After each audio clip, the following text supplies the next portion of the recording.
नाज़रीन आदाब, मैं मोहम्मद शरफुद्दीन सच न्यूज में आपका इस्तकबाल करता हूं। देखते हैं आज की अहम खबर। Sponsored by exclusive PC world, address CDC building Secunderabad. कि मोहम्मद साहब ने अपने जिंदगी में अपने किरदार से इस्लाम को पहचान दी और इस पूरी दुनिया को मजबूर कर दिया कि वो अल्लाह के भेजे हुए नबी की खिदमत को समझे और इस्लाम को समझे। लेकिन आज चाहे विदेशों में देखो या भारत देश में देखो, कुछ लोग सियासी काम इस उम्मत के साथ करने की कोशिश कर रहे हैं। किसी शायर ने कहा है, हमारे दुश्मन हमें मिटाना चाहते हैं, हमारे दुश्मन हमें मिटाना चाहते हैं, वो बेवकूफ है, समुंदर सुखाना चाहते हैं। क्या समुंदर कभी सूख सकता है? क्या मोहम्मद की उम्मत कभी खत्म हो सकती है? ये सोचने की बात है।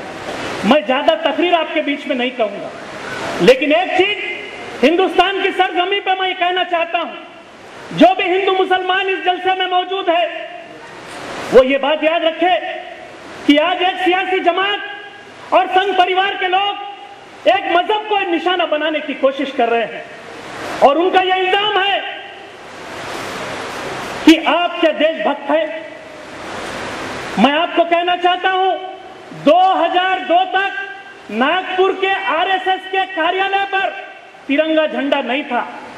अरे ये तो देशभक्त इब्ने देशभक्त है, इनके बाप दादा भी देशभक्त थे, लेकिन तुम 2002 के बाद देशभक्त बने, उससे पहले तुम तिरंगा नागपुर के कार्यालय पर क्यों नहीं चढ़ाए? ये मुसलमान को बीजेपी के वर्करों से पूछने की जरूरत है। साथियों, जो लोग अपने आप को हिंदू कह रहे हैं उनको यह मालूम होना चाहिए कि जो अमरनाथ का पवित्र शिवलिंग है कश्मीर में, उसके दर्शन शुरू कब होते हैं? जब कश्मीर के एक मुसलमान परिवार छड़ी मुबारक की रस्म करके आता है, उसके बाद हिंदुस्तान के पूरे हिंदुओं को इजाजत मिलती है शिवलिंग के दर्शन करने। हम साउथ इंडिया में रहते हैं, जो हिंदू अय्यप्पा स्वामी की दीक्षा लेते हैं, अय्यप्पा स्वामी के पास जाने से पहले बाबर स्वामी की मजार पे फूल चढ़ाते हैं, उसके बाद अय्यप्पा के दर्शन को जाते हैं। ये जो हिंदुस्तान की गंगा जमनी तहजीब है, इसको मुल्क को बांटने की और सियासत करने की कोशिश हो रही है। मैं आखिरी बात एक कहते हुए मेरे ख्यालात खत्म करूंगा। जब हिंदुस्तान की आजादी की लड़ाई हो रही थी, उस समय हिंदू मुसलमान ने कंधे से कंधा मिला के इस तिरंगे को भारत देश में लाया। इस भारत देश में इस तिरंगे पर और इस सरजमी पर सभी का खून है शामिल। यहाँ की मिट्टी में किसी के बाप का हिंदुस्तान थोड़े ही है, सबका हिंदुस्तान है। तो ये नहीं कह सकता कि उसका है इसका नहीं है। जब आजादी की लड़ाई चल रही थी, उस समय पंडित राम प्रसाद बिस्मिल और अशफाक उल्लाह खान भी आजादी की लड़ाई में कूद पड़े। आज जो अयोध्या है, उत्तर प्रदेश का फैजाबाद, वहां पे अंग्रेजों की पुलिस ने अशफाक उल्लाह खान और पंडित राम प्रसाद बिस्मिल को गिरफ्तार किया।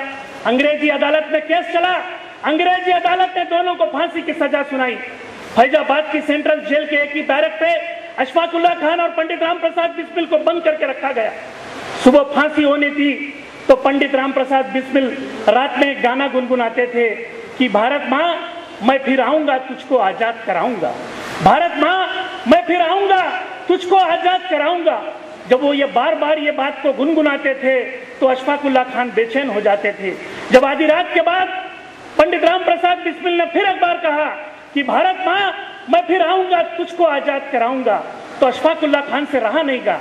अशफाक उल्लाह खान ने कहा, भारत माँ पंडित बिस्मिल हिंदू है, पुनर्जन्म की बात कह सकते हैं, मैं मुसलमान हूँ, मजहब से बन जाता हूँ, पुनर्जन्म की बात नहीं कह सकता हूँ।